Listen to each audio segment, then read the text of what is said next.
Sir Kejriwal మోడీకి shock ఇచ్చే విధంగా సుప్రీంకోర్టులో వేశారు అంటే ఆయన బెయిల్కి సంబంధించిన పిటిషన్ వేశారు అని చెప్పేసి తెలుస్తుంది. ఒకవేళ అక్కడ మోడీకి వ్యతిరేకంగా వచ్చే అవకాశం ఉంది అని కూడా మాట్లాడుతున్నారు బయట. సో ఎలా అంటే ఒకవేళ వ్యతిరేకంగా వచ్చి కేజ్రీవాల్ బయటికి వచ్చే అవకాశాలు ఏమైనా ఉన్నాయంటారా? చెప్పలేము. అంటే సుప్రీంకోర్టు ఎలా డిసైడ్ చేస్తుంది అనేది తెలియాలి. మొన్నైతే మనీష్ సిసోడియాకి మళ్ళీ ఎక్స్టెండ్ అయింది. ఆయన జైలు టర్మ్ ఎక్స్టెండ్ అవుతూనే ఉంది. దాదాపు 1 year పైన అయింది.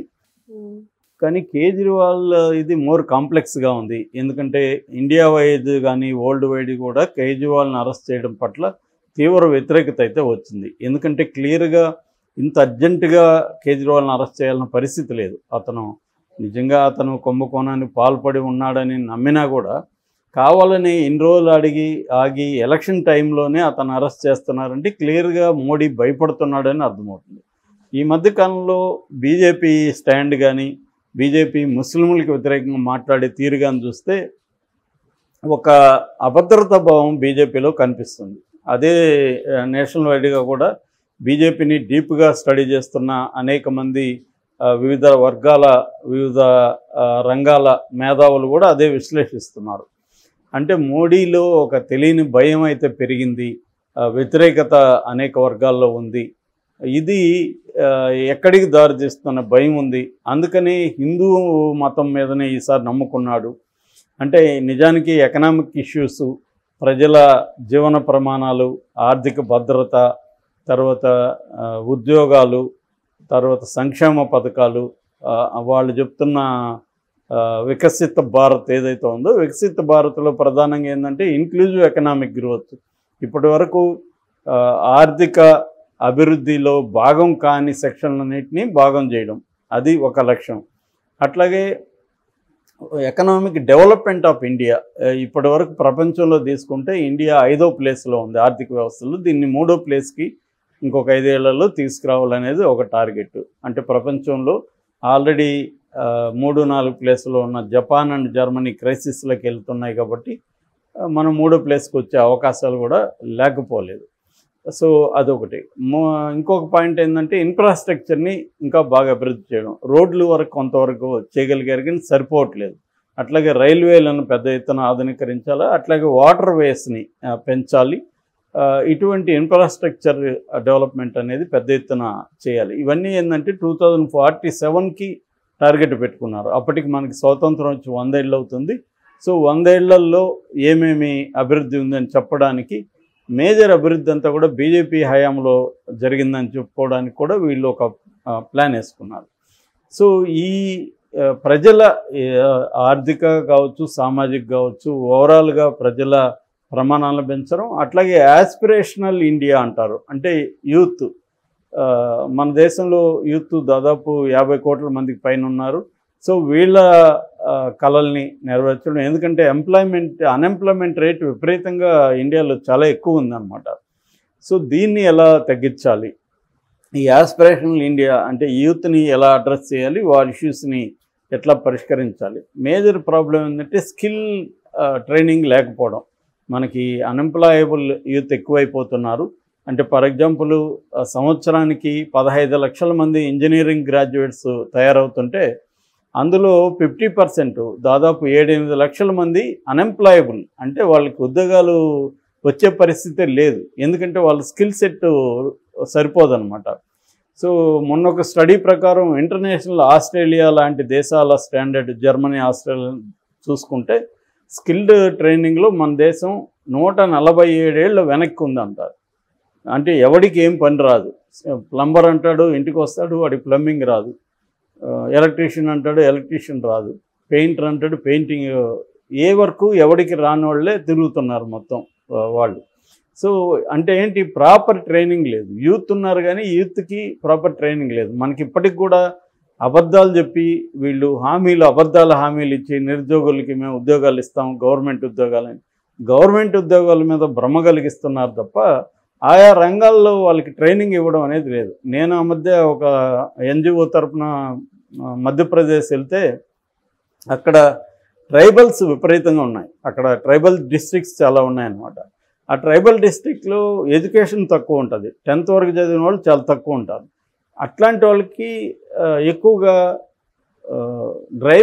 డ్రైవర్స్గా వాళ్ళని ట్రైన్ చేయొచ్చు. ఫర్ ఎగ్జాంపుల్ మనకి ట్రక్ డ్రైవర్స్ 6 లక్షల మంది అవసరం. ఈ 6 లక్షల మందిలో ప్రధానంగా పెరు లాంటి దేశాల నుంచి వస్తున్నారు ఇప్పుడు. సో 6 లక్షల ఉద్యోగాలు రెడీగా ఉన్నాయి, మనుషులు రెడీగా ఉన్నారు. వీళ్ళకి కావాల్సిన ట్రైనింగ్, ఆ ట్రైనింగ్ ఇచ్చే పరిస్థితి కనిపించట్లేదు.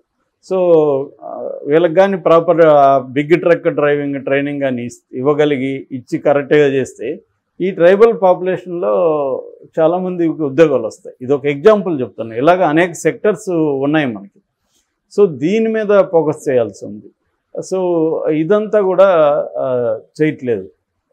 సో ఈ కాంటెక్స్ట్లో మోడీ ఏం చేస్తున్నాడంటే ప్రతిపక్షాల మీద నిర్బంధాన్ని ప్రయోగించి ప్రతిపక్షాలని బలహీనపరిచి అట్లాగే ఒక హేట్ క్యాంపెయిన్ క్రియేట్ చేసి ముస్లిం హిందువుల మధ్య ఒక హేట్ క్యాంపెయిన్ క్రియేట్ చేసి తాను అధికారంలోకి వద్దాం అనుకుంటున్నాడు తప్ప రియల్ ప్రజల సమస్యలను అన్ని నిత్యావసర ధరలు విపరీతంగా పెరిగిపోయినాయి. పెట్రోల్ డీజిల్ ఇంకా పెరిగే అవకాశం ఉంది. ఇప్పుడు ఎలక్షన్ కోసం వాళ్ళు పెంచకుండా వెయిట్ చేస్తున్నారు. సో అట్లాగే నిరుద్యోగ సమస్య ఉంది. ఇటువంటి సమస్యల్ని అడ్రస్ చేయకుండా ఒక పిక్చర్ సమస్య, ఎవరికి కూడా హిందూ ముస్లిం సమస్య అనేది జీవన్మరణ సమస్య కాదు కదా. నేను హిందూ, నాకు తోటి ముస్లింతో నాకేమి ఇబ్బంది ఉంటుంది? ఏ రకమైన ఇబ్బంది లేదు. అతను పని చేసుకుంటాడు. ఇప్పుడు మన ఆఫీస్లో ముస్లిమ్స్ ఉన్నారు, హిందూస్ ఉన్నారు, క్రిస్టియన్స్ ఉన్నారు. ఎవరితో ఇబ్బందులు లేవు కదా. కానీ ఇబ్బందులు క్రియేట్ చేయడం ఎందుకు? సో అటువంటి ఒక ఇబ్బందులు క్రియేట్ చేసి ఒక హేట్ మాంగరింగ్ అంటారు, అటువంటి ఒక హేట్ క్రియేట్ చేయడం మీద ఫోకస్ చేస్తున్నాడంటే అతనికి కానీ లేకపోతే పార్టీకి కానీ ఒక భయం ఉంది. ఈ భయంలో నుంచే 2 ముఖ్యమంత్రిని జైల్లో పెట్టించారు. ఒకరు హేమంత్ సోరెన్ జార్ఖండ్ ముఖ్యమంత్రి, ఇంకొకరేమో కేజ్రీవాల్ జైల్లో పెట్టాల్సిన ఏ రకమైన అవసరం కనబడలేదు. అందుకని ఇప్పుడు కేజ్రీవాల్ ఏం చేశాడంటే సుప్రీంకోర్టులో పిటిషన్ వేశాడు. వీళ్ళు కావాలని నన్ను ఎలక్షన్ ముందు బంధించడం ద్వారా మా విన్నింగ్ అవకాశాలు, ఇండియా కూటమి విన్నింగ్ అవకాశాలను దెబ్బతీయడం కోసమే మోడీ చేశాడనేది సుప్రీంకోర్టులో తీసుకెళ్లారు. సో ఆయన వాదనలు ఏంటంటే వీళ్ళు నా దగ్గర వర్చువల్గా నన్ను ఇంటర్వ్యూలు విచారించవచ్చు, పత్రాల కోసం నాకు ఒక టీముని నా దగ్గరికి పంపించుండొచ్చు, నేను ఒక సీఎంగా ఉన్నాను కాబట్టి నేను అనేక పనులలో బిజీగా ఉంటాను. అవి కాకుండా కావాలనే వీళ్ళు వేధించడం కోసం 9 సార్లు నన్ను పిలిచారు. 9 సార్లు నేను ప్రాపర్గానే స్పందించాను. మీరు పంపించండి ఎవరినైనా, నేను సమాధానాలు చెప్తాను, నేను మీకు ఏం కావాలో అవన్నీ ఇస్తానని చెప్పాను. లేదా మీరు వర్చువల్గా అడగండి టైం తీసుకొని, నాకు ఇక్కడ ఫిజికల్గా నేను ఉండాల్సిన అవసరం ఉందని చెప్పాను. కానీ వీళ్ళు అరెస్ట్ చేసి కావాలని పెట్టి ఆ సాగుతో 9 సార్లు వీళ్ళకి నోటీసులు ఇచ్చామని మీ దగ్గర చెప్తున్నారు. సో అది కరెక్ట్ కాదు, నన్ను వేధించడం కోసమే చేస్తున్నారు. నా వల్ల ఇప్పుడు నేను సఫర్ అయ్యేది కాకుండా ఢిల్లీ ప్రజలు సఫర్ అవుతున్నారు అనేది ఆయన చెప్పాడు. యాక్చువల్గా అయితే ముఖ్యమంత్రిగా జైల్లో ఆయన ఫంక్షనింగ్ అనేది సాధ్యం కాదు. సాధ్యం కానికుండా వీళ్ళు చేస్తారు. అది నిజంగా కోర్టులు అనుకుంటే సాధ్యమే, కానీ కోర్టులు సాధ్యం కానివ్వు. ఎందుకంటే ఈడీ గట్టిగా వ్యతిరేకిస్తుంది కాబట్టి ఈ పిఎంఎల్ఏ చట్టంలో ఎక్కువ ఈ ఇన్వెస్టిగేటివ్ ఏజెన్సీ మీదనే ఎక్కువ ఆధారపడతాయి కోర్టులకు కూడా ఆ చట్టం అనేది కోర్టుల చేతులు కాళ్ళు కూడా కట్టేస్తుంది. అంత టఫ్గా ఉంటుంది ఆ చట్టం. సో ఈ క్రమంలో కేజ్రీవాల్ ఇప్పుడు సుప్రీంకోర్టులో ఉంది. సుప్రీంకోర్టు అనేక రాడికల్ తీర్మానాల్ని, అనేక విప్లవాత్మక తీర్పుల్ని ఇచ్చింది గతంలో కూడా, ముఖ్యంగా డివై చంద్రచూడ్ ఆధ్వర్యంలో. మరి ఇటువంటి కేసు ఈడీ మీద విపరీతమైన కంప్లైంట్లు ఉన్నాయి ఆల్రెడీ కోర్టులలో. ఈడీ ఎందుకంటే ఓన్లీ ప్రత్యర్థుల మీదనే వెళ్తుంది అనేది అందరికి తెలిసిన సత్యమే. ప్రత్యర్థులు ఈ కేసులు ఉన్న వాళ్ళు కూడా బీజేపీలో చేరితే వాళ్ళు మిస్టర్ క్లీన్ అయిపోతున్నారు, మిస్సెస్ క్లీన్ అయిపోతున్నారు.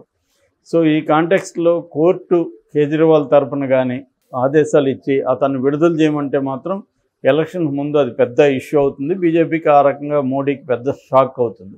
మరి కోర్టు ఆ నిర్ణయం తీసుకుంటుందా?